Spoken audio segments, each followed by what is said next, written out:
What's good, man? It's Shon Brown, and I just skipped class with the progress report. The Progress Report. What's going on? It's your girl Lala Shepherd. This is another episode of Skipping Class presented by the Progress Report. I got Shon Brown in the building. How are you? What's happening? I'm good. Man, everybody keep hitting me up saying that you up next. We got Fly Guy DC. I mean, Ferrari. Like, hella people just been hitting me up like, yo, he the one. Yeah. So let me know, man, where the hell you come from? Like, cause they've been on my line. Even Mondo, we had Mondo on here like 2 weeks ago. He said, I was just like, which artist from Atlanta should I be fucking with? Should I be listening to? He said, Shine. Yeah. So let me know where you come from. I mean, shit, it's hard, man. Honestly, I've been moving around. Been moving around the city for a minute. Putting work in since about 2018. I dropped a single called On My Face. That's when I met DC. And I think we just tapped in naturally because outside of everything else, it ain't a lot of niggas who know how to move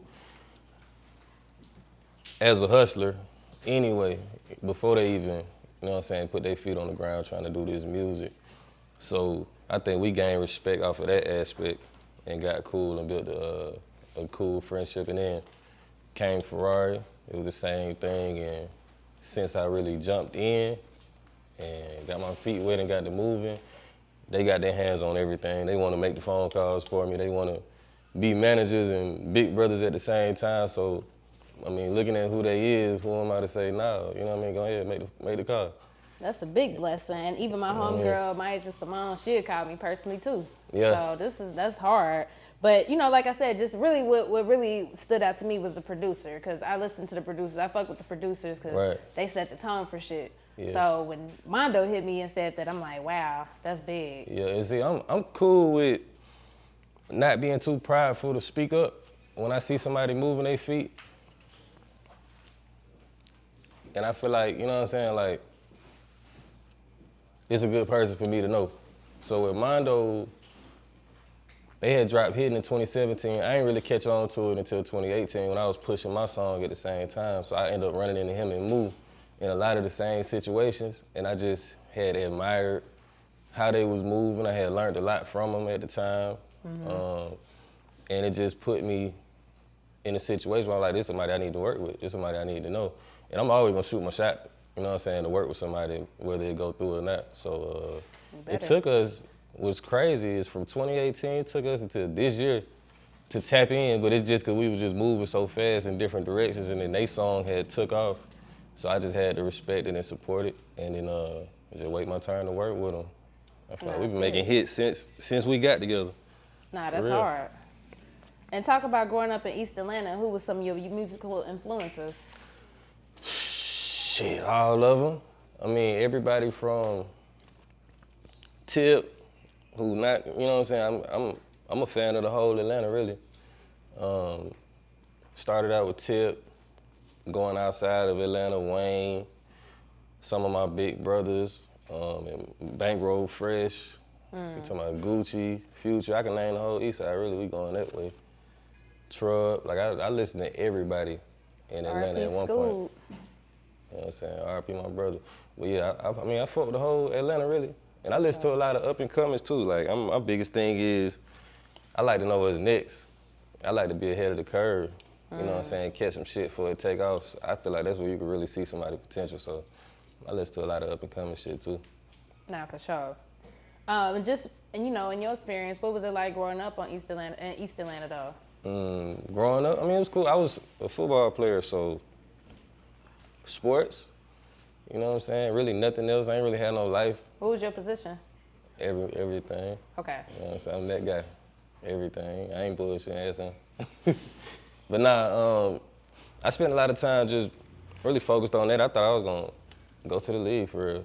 And I ain't ended up getting into music until I ended up tearing my ACL, like toward the end of high school. And that's where it was time to pivot, figure some other shit out, like football ain't for everybody. And I got into music. I started throwing parties. So I was the guy who, what we doing that weekend, like, you know what I'm saying? So really, I was just like a fun-loving kid. I ain't really get into too much shit that wasn't brought to me, if that makes sense. But in terms of, you know what I'm saying, I was a ladies' man, of course. It's just shit. It's not for real. We could be straight up. Like, where the hoes at? I'm that guy. Okay, period. Say that. So it's like, shit, it was just it was fun. I say it was fun all the time. Sometimes I wish I would have been a child more, you know what I'm saying, a little longer than getting straight to the shit. Yeah, you know what I mean? But it was fun though. I hear that. Talk about your hair growth journey. How long have you been growing your locks? It's crazy. I never not had hair, but tying them up in 2020, like I was the long braid twist, trying to figure it out, and finally I was like, man, fuck it. I'm tired of getting my hair done every 2 weeks, so we locked up in 2020, and that bitch just shot out. But I encourage anybody who like fully black, don't dye your shit. Like that shit fucked me up. That's what people be saying. That shit fucked up a lot of my hair. They be saying that shit. Yeah, they be saying that shit. Yeah, that blonde hair fucked me up. But yeah, I ain't never not had hair though. So why your hair still blonde if it fucked you up? You see that shit at the bottom. Okay. Them bitches fell out most of. I got you. Yeah. Now tell me, back to music. How many projects do you have out? Probably about 5. At one point, I was dropping a project every year, just because I felt like in music, depending on what kind of artist you are, and I know a lot of people hate to talk about it, but I feel like certain shit gets old. You know what I mean? Like, I don't want to be talking about quarantining in 2023, so ain't no point in holding this music. Like, I feel like you're going to continue to get better and grow, and me personally, I get better every project, so I don't really see need to hold shit too long. And then, you know, whatever we see potential in, we can stand behind and push that longer. But I'm always about just shit, put it out. I don't need to having 100 songs in the archive. Nah, that's facts. So yeah, I respect that. About 5 projects out right now. Okay. Yeah. Talk about, you know, being independent, self-funding your career too, and entrepreneurship. Shit, that's probably that's probably the most stressful part of it. I mean, but also the most motivating part of it, because I feel like whatever I accomplish, I could proudly say, you know what I'm saying, I accomplished it. Like, I could stand on my accomplishments. And, you know, you see more no's than yeses. You get more letdowns than push initially. But I enjoy the process, like, for me, of creating anything, because at the end, like, when you get to see that reward, like I said, like, it's certain aspects of my careers and features I've done and, you know, stages that I've been on where it's like, oh shit, this just made everything I went through this year worth it. So for me, I'm just blessed to be in a position where I do have businesses set up that I am able to fund it and not, you know what I'm saying, you know, took myself off the map, because this shit expensive. But Man, it's cool hell though. yeah. This music shit ain't cheap. Uh-uh. But I respect that though, you know what I mean? I'm an entrepreneur too, so we respect all the entrepreneurs. But I want you to talk about giving back and talk about creating a scholarship too, man. I thought that was super hard. You know, it's crazy. It took me a minute to put it together, because I'm big on doing shit, like, my folks be mad at me a lot because I don't do the charity shit for the cameras and for the notoriety of it. Like, I really want to do shit that touch me. For example, we was talking about the scholarship. My motivation behind that was I almost ain't go to school because I couldn't get enough funding. And I ain't have no 3.0, you know what I'm saying, 3.5, and I had lost the football shit, so I almost missed that whole opportunity that really changed my life. And that's an experience that touches me. So the goal is eventually to be giving out full scholarships and giving scholarships to multiple kids, so that hopefully I can, you know what I'm saying, stop somebody from going through some shit that I went through. But we just started small. You know, I gave a kid from my high school $2,000 toward him going to school, and it was a dope experience for me to meet that kid. I'm talking about a 15-year-old finna graduate next year, already dual enrolled, and he going to be a cardiologist. I'm like, well, I need to know you more than you need to know me, for real. Like, that was, for me, it was like, that's what it's about. I can turn around and, you know, he gonna save lives doing heart surgery and shit like that. And I'm like, shit, I had a hand in it, even though it was 0.1%. I had a hand in it. So for me, any charity I do, my mom had lupus growing up, and that was a struggle. She had to miss a lot of shit just being sick, you know what I'm saying? And I understand that it ain't a lot of funding for that in the medical world, you know what I'm saying? So that's something else that I like to get into and just do different shit that, whether it's already like that, like I say for the kid, like he's already in my opinion, well on the path to doing great and getting full rides here and there, but I still, where I come from, streets won't look at what you already got. It's shit, if I can contribute, I'm still gonna contribute. All the way to, some people might not have shit. So the appreciation level for it might go a little bit more, but I'm still gonna do my part in areas of charity that relate to me initially, you know what I'm saying, unless you bring me an idea. And you know what I'm saying? That's hard. Do some shit together. Yeah, what's crazy, we want to get into that, so that's tight. I'm gonna definitely hit you up off, you know, but I think that's tight, so keep doing that, man, because I remember that shit when I was in school, shit. Any little bit that I can get, that shit help. Yeah. Now, talk about fatherhood for you too, man. I respect how you always say you a father first, artist second, all that good shit, so talk about fatherhood and actually having somebody look up to you and shit. Yeah, that shit hard. I mean, so I grew up without a father, you know what I'm saying? My dad died when I was 7. So, oh, damn. Yeah, I was young, so it was like, I had looked for. You good? I had looked for, my bad, so many different aspects of what a father is and so much support that a father figure would provide from other people in my life, you know what I'm saying? Whether it was football coaches or just niggas in the neighborhood or whoever. And I don't never want my son to have to really outsource for that type of shit. Like, I want to be your best friend. I want to be your dog. I want to, you know what I'm saying, right or wrong with you. Hopefully right, but I want to be, you know what I'm saying, that void that I couldn't feel. I don't want him to have to ever have it.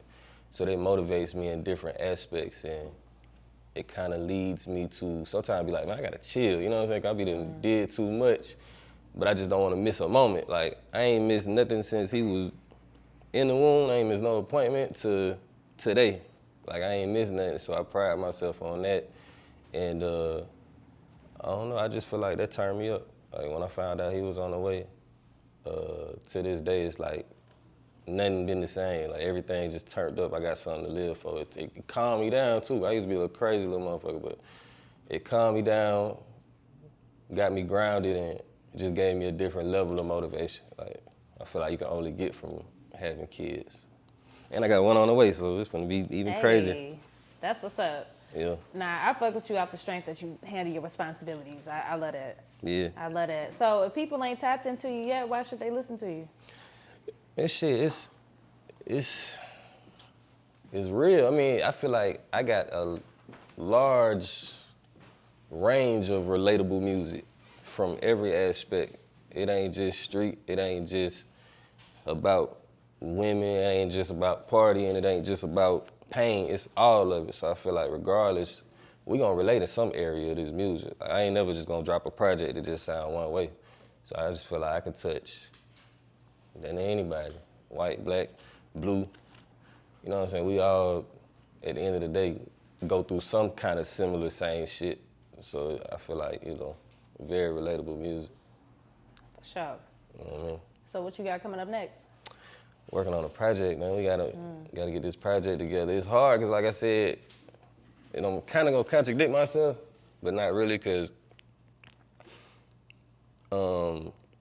we've been holding music all year this year, and I don't think I'm gonna be done drop until the beginning of next year, because we really want this project to be something that no other project I ever dropped was. Like, some shit that whether I got 20,000 followers by January or 20 million, it's still gonna sound like some shit that Beyonce and Jay-Z, Rihanna should be on. Like, we trying to perfect it, you know what I mean? So hopefully January, I'm shooting for January. I don't like to give my dates out, but I tell you, like, I'm shooting for January, and we'll keep you posted. But yeah, right now we pushing a single I just did with Mondo called They Don't Know Me. That single, goddamn, that shit, it's doing its thing, you know what I'm saying? It's doing its own thing. We put a push behind it for sure, but it's doing its own thing. We got radio stations in Miami fucking with us.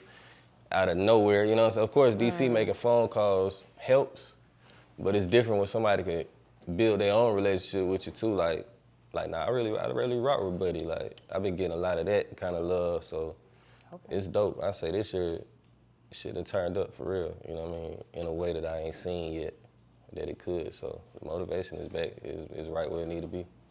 Hell yeah. Shit, like I said, you got the right people on my line, so I'm just paying attention. So I just want to see what you're gonna do. Just keep being consistent, and like I said, with you being an entrepreneur and a dad first, I respect that first and foremost. So Nah, for sure, I appreciate it. Keep working. The Progress Report.